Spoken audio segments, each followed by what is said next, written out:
Você sabia que os canais de denúncias que as empresas utilizam possuem um arcabouço jurídico próprio que dá proteção para as empresas utilizarem essa ferramenta poderosa e também protege o denunciante como a empresa? Muito bem, continue comigo que eu vou dar uma aula específica sobre essa temática da questão jurídica dos canais de denúncia. Acompanha comigo aí.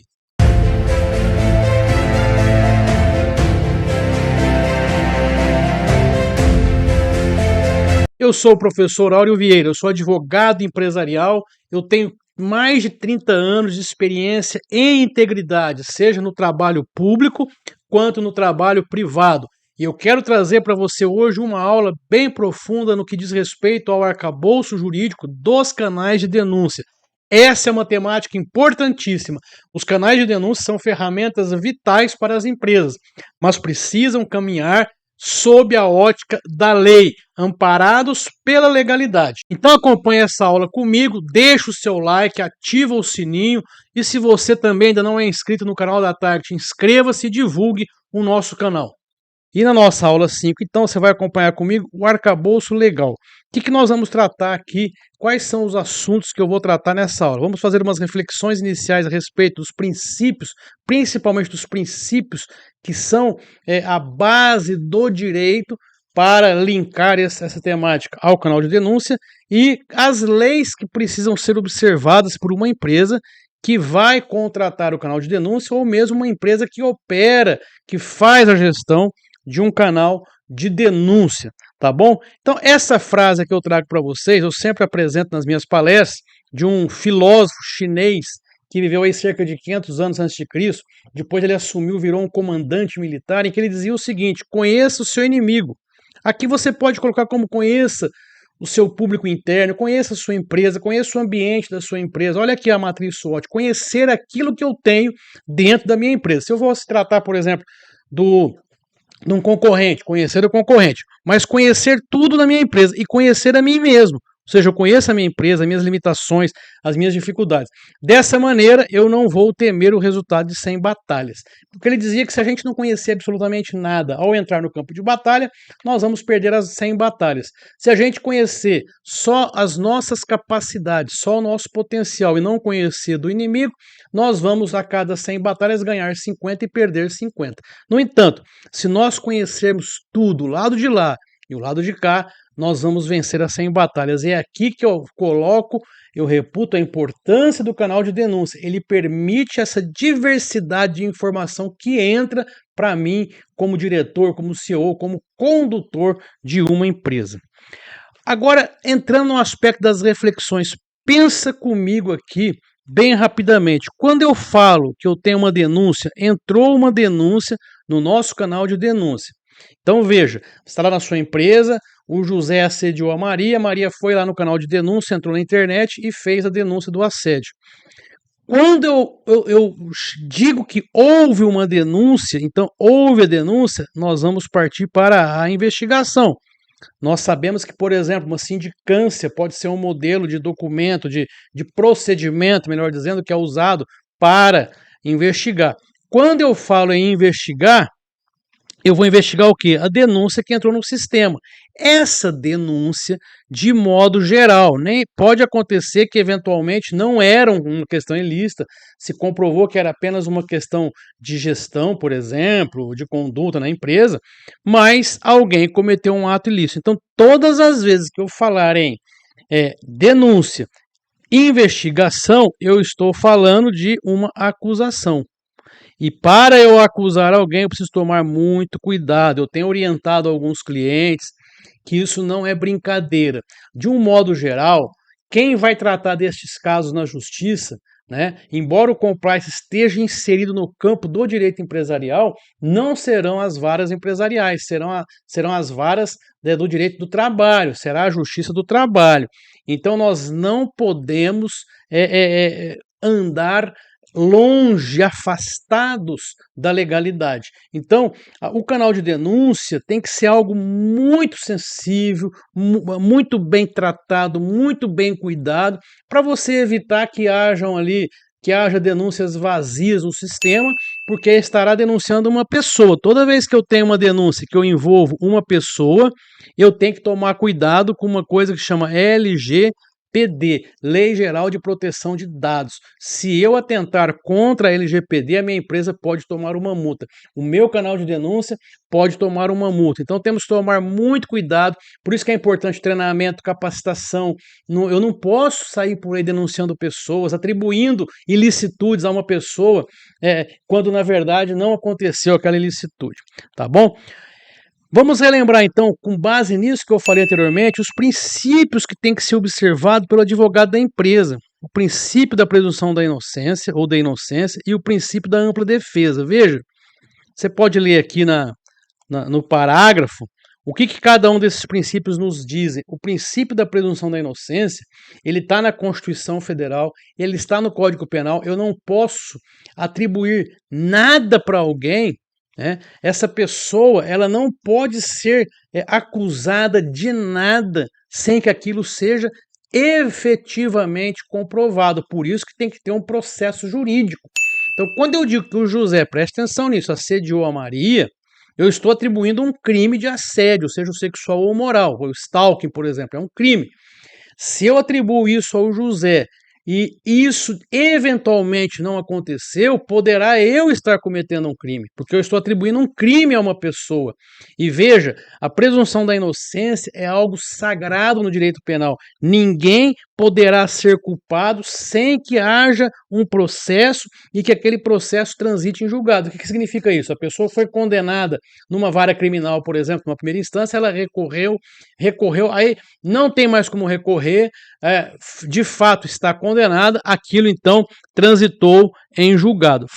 Se não chegar nesse ponto, eu não posso dizer que a pessoa é culpada. Então percebam a sensibilidade, Quando eu falo com os meus clientes, eu digo que há uma suspeição. Eu nunca digo que a pessoa foi acusada, ela está suspeita, há uma suspeita de que a pessoa tenha cometido tal fato.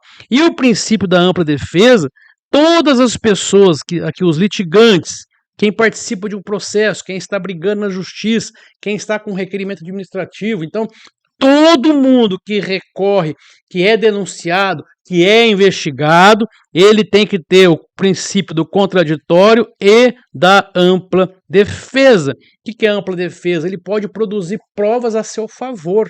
Então observem como que isso é extremamente sensível, como que isso tem que ter um cuidado muito grande, e às vezes eu observo até profissionais da área do direito fingindo que não estão acontecendo irregularidades por aí. Por isso que tem que ter um advogado conectado com a estrutura do canal de denúncia, para dar a orientação correta, para apontar o caminho correto. Aí temos do contraditório, outro princípio do direito penal. No direito administrativo também é usado, quando a pessoa responde no processo administrativo, que eu acuso o João de tal coisa, o João vai me defender ponto a ponto aquilo que eu estou acusando. No dia tal você estava lá no almoxarifado. Ele vai dizer, não, no dia tal eu tinha uma escala, não estava no almoxarifado. No dia tal a fulana te acusou de assédio. Não, no dia tal eu não encontrei essa pessoa. Então veja, princípio do contraditório. E nós temos também a teoria geral da prova. O que significa isso? É uma teoria que está fundamentada, está alicerçada numa série de princípios, dos quais se destaca, tendo em vista a finalidade do canal de denúncia, o princípio da vedação de provas ilícitas, que está na nossa Constituição Federal de 88, no artigo 5º, no inciso 56. O que significa isso aqui? Eu não posso dizer que eu puxei um dado do canal de denúncia e coloco uma justa causa no meu funcionário, porque aquela prova foi lícita, aquilo foi apurado, aquilo foi investigado, eu dei oportunidade para ele se defender. Então temos que tomar muito cuidado. Nós teremos uma aula mais na frente para tratar de casos reais que foram levados para a justiça e que o funcionário teve que ser reintegrado judicialmente. Por quê? Por erros aos princípios constitucionais, aos princípios do direito penal e do direito constitucional. As pessoas têm direitos, não esqueçam, não quer dizer que o seu professor, que o seu instrutor concorde com tudo isso.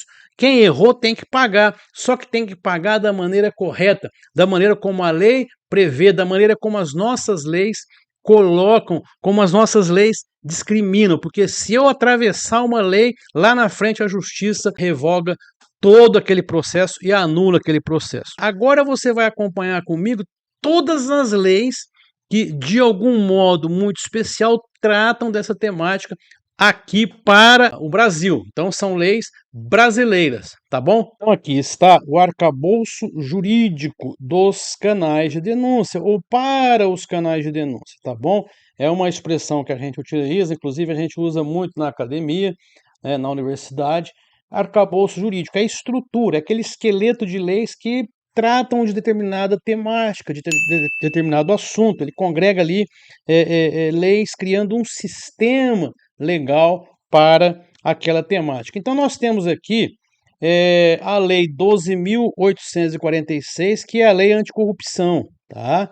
Essa lei fala que as empresas, aí tem um decreto, saiu em 2015 e depois saiu um outro em 2022, ela diz que as empresas precisam ter mecanismos e procedimentos internos. Então, veja, ela não fala propriamente, como vai falar a lei do emprego à mulher, da necessidade de canais para ouvir o funcionário, mas ela fala que tem que ter mecanismos. Para eu ter um mecanismo aqui, né, de procedimento interno, eu tenho que ouvir o pessoal, eu preciso receber a informação. Então, essa lei ela é extremamente importante para quem trabalha com canal de denúncia. Nós temos a lei de acesso à informação. Todo cidadão pode saber o que está rolando a seu respeito num órgão público, numa empresa. Então, nós temos que tomar muito cuidado. Eu costumo dizer muito, canal de denúncia, quando não se apura nada, quando não se resolve, os dados vão ficando lá no drive, lá na nuvem, né, no data center, e a empresa ela tem que ter uma normatização para controlar isso, para não, se eu tenho uma denúncia que não ficou comprovada, houve uma sindicância, houve uma investigação, ela não foi comprovada, tem que sair daquele data center. Ah, eu vou não. Você, quando muito, deixa lá um fato, tira o nome da pessoa, tarja o nome da pessoa, deixa, houve uma denúncia tal para você ter uma memória, mas tem que tomar muito cuidado com o quê? Com a informação que eu trago ou que eu gerencio de pessoas, né? Daqueles cidadãos que trabalham na minha empresa. A Lei Carolina Dickmann, aquela uma atriz que tinha que fazer a novela, saiu em 2012. Ela sofreu ela foi atacada virtualmente, perdeu muito dinheiro, então aqui foram estabelecidos alguns crimes digitais e ela é muito rígida em relação ao direito à privacidade e à inviolabilidade das comunicações entre as pessoas no ambiente digital. Então, no meu canal de denúncia, eu preciso ter muita seriedade. Quem vai ser o meu administrador do sistema na empresa? Quem vai ser o gestor que de fato vai receber a denúncia? Vai passar para o comitê de compliance ou não? E as apurações, como aquilo vai, a inserção dos dados, como que ela será feita? Tá? Aí nós temos o Marco Civil da Internet, em 2025, estava sofrendo algumas alterações no STF. Ele trata aqui também a inviolabilidade da intimidade e da vida privada é garantida. Aí a pessoa tem um canal de denúncia, todo mundo fica sabendo de denúncia na empresa, a pessoa vai para a Justiça do Trabalho e ganha uma indenização gigante porque a empresa não cuidou daqueles dados armazenados lá no canal de denúncia. A LGPD 2018, ela teve uma alteração em 2019 com a inclusão da Autoridade Nacional de Proteção de Dados, e ela trata dos direitos fundamentais de liberdade e de privacidade. De quê? Da pessoa natural, do trabalhador, do funcionário. Então nós temos que tomar muito cuidado, muito zelo com informações que entram, quem está manuseando, se as pessoas que vão trabalhar com o canal de denúncia, elas obrigatoriamente têm que assinar termos de confidencialidade, aquilo tem que ficar na pasta do funcionário, isso você tem que tratar isso como se fosse algo sagrado, né? As informações e o direito das pessoas é algo inviolável, é algo sagrado. É óbvio, se o funcionário cometeu uma ilicitude, ele será punido, ele será sancionado, mas existe todo um ritual e um processo para fazer isso de forma que lá na frente, quando a empresa, por acaso, for acionada na justiça, não perca o processo. O Código Civil, ele imputa responsabilidade ao empregador ou gestor, que não age com o quê? Com diligência aqui, ó, para apurar as irregularidades. Ora, se o empregador tem que apurar a irregularidade, eu estou ensejando aqui a existência de um canal de denúncia que permita com que ele tome conhecimento dessa irregularidade. Do mesmo modo, a CLT fala que para aplicar a justa causa, lá artigo 482, a empresa precisa apurar todos os fatos internamente. Isso aqui serve também para como arcabouço jurídico das investigações internas também.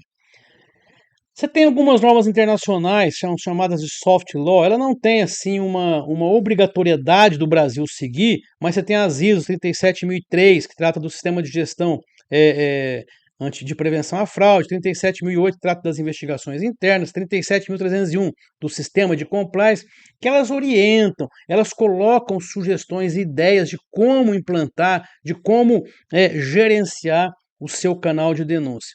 Nós temos documentos normativos do governo federal que ajudam muito as empresas. Você pode usar na sua empresa de uma maneira análoga. Fala ali das ouvidorias, quem faz o quê, a importância de você ouvir o teu funcionário. Então você também pode utilizar como uma base legal esses guias aí. Então tem a CGU, TCU, AGU, Ministério Público do Trabalho e muitos outros. Essa lei aqui, vamos falar dela um pouquinho depois, ela é importantíssima, a Lei Emprega Mulher de 2022, é aquela que alterou as duas ANRs, a NR1 e a NR5. Ela fala do assédio moral e sexual e ela determina, a partir de maio de 2026, as empresas deverão ter sistemas que, de fato, busquem as denúncias e recebam as informações de ocorrências de assédio para se prevenir disso dentro das empresas. A NR1 e a NR5, norma regulamentadora 1 e norma regulamentadora 5, né, elas foram alteradas pela Lei Emprega Mulher, aquela lei que eu citei anteriormente. E ela incluiu o termo assédio na NR5, a CIPA virou Comissão Interna de Prevenção ao Acidente e ao Assédio, e incluiu a questão dos riscos psicossociais do assédio moral e sexual, a NR1 inclui esses riscos, orientando para a criação de um canal de denúncia nas empresas para evitar e prevenir em face dos assédios. E, finalmente, o Código Penal e diversas outras leis específicas que tratam de crimes que os funcionários podem cometer no ambiente laboral. E por que isso? Porque quando eu falo de denúncia, eu estou ensejando o crime. Eu sempre digo isso, eu não posso usar o canal de denúncia para reclamações referentes à gestão, referentes a processos, referente a escalas de serviço, de forma alguma. O canal de denúncia é onde eu vou denunciar ilicitudes, onde eu vou denunciar fatos que são suspeitos de serem crimes. Então aqui eu já havia tratado, né? Se eu mencionei lá no slide anterior, a Lei 4.457, a famosa Lei Emprega Mulher, ela trouxe um novo marco, ela trouxe um direcionamento aqui para a questão do assédio nas organizações. Lá no meu curso de assédio, prevenção ao assédio no ambiente de trabalho, você pode estudar isso muito mais profundamente. Houve alterações nas NR1 e 5, de modo que as empresas, a partir de maio de 2026, as empresas que possuem CIPA, deverão ter o canal de denúncia. E ele coloca padrões mínimos para esses canais. Então veja que nós não estamos tratando de uma temática ou de um assunto que é irrelevante. Não. O pequeno empresário, o médio empresário, o dono do mercado, dono de uma padaria, dono de uma oficina que presta serviço aos clientes, pode ter o seu canal de denúncia. Eu já disse, não é um software, não é uma plataforma cara, não é nada exagerado que a pessoa, é muito caro. Não, é importante que você verifique e que tenha um canal de denúncia. As organizações, então, elas precisam, isso é urgente, adaptar os seus canais que existem ou implementar outros mecanismos para atender às exigências. Lembra que eu falei, uma das razões é atendimento a normas, às leis, a imposição legal. Então, as exigências específicas dessa legislação sob o risco de penalidades legais ou mesmo danos reputacionais. Uma empresa que não tem canal de denúncia, que as pessoas sabem que lá tem assédio, lá tem problema de stalking, de perseguição, de bullying, tem assédio moral, né? Pessoas xingam pessoas, isso vai com o tempo criando um clima organizacional muito ruim e a empresa passa a ter um dano na sua imagem. Ninguém quer trabalhar naquela empresa, ninguém quer concorrer a vagas naquela empresa. Eu já presenciei isso, pessoas, não, essa empresa eu não vou mais porque lá não tem um ambiente saudável de trabalho. E o canal de denúncias, ele faz parte com toda a certeza de uma empresa que tem um ambiente saudável laboral. Eu espero que você tenha gostado dessa aula. Acompanhe este nosso canal, logo eu estarei fazendo o lançamento do curso sobre canal de denúncias e você que está me acompanhando vai receber esse cupom antecipadamente. Te vejo no próximo vídeo. Muito obrigado.